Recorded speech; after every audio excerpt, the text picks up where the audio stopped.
We were humiliated, we were embarrassed, we were treated like criminals, dragged off a flight.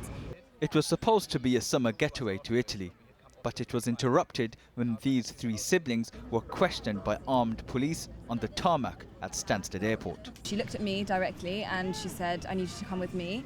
So we just sort of stood up awkwardly, began to follow her towards the front of the plane, towards the cockpit, and immediately she took a sharp left out of the plane.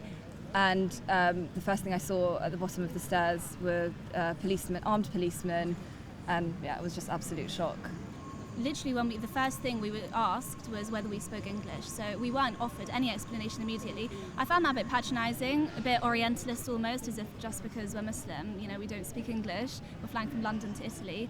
But and then we were told that apparently the pair of us two had been reading ISIS material. So that's right. Yeah. What had you been reading?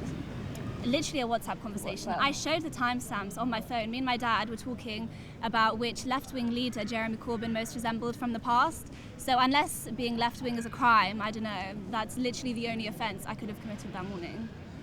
Their brother Ali, however, wasn't questioned by the police. Maybe I don't look typically Muslim. It's not easy for someone to look at me and be like, oh yeah, I can kind of guess what religion he is or where he's from. But because my sisters wear scarves, it's easy for them to be profiled. And I think this shows kind of how Islamophobia has become racialised. It is a racist crime. In a statement, Essex police said they were contacted with reports of concern regarding the behaviour of 3 people who were looking at their mobile phones. Officers were quickly able to establish that no offences had been committed and the women boarded their flight.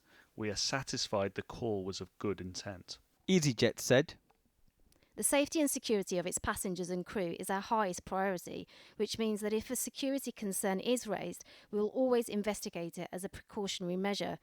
We would like to apologise for any inconvenience caused to the passengers." The Daras case isn't isolated. There's been a growing number of publicised incidents in what's become known as flying while Muslim, a term that highlights the discrimination faced by Muslim passengers at airports since 9/11.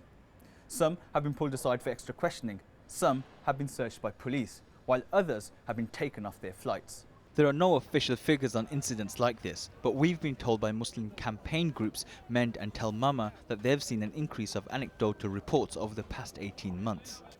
The Daras family are questioning why the people who made the accusations are not being held to account. They got away with it with complete impunity. They reported us, it was a vicious, vicious lie, and they just got away with it.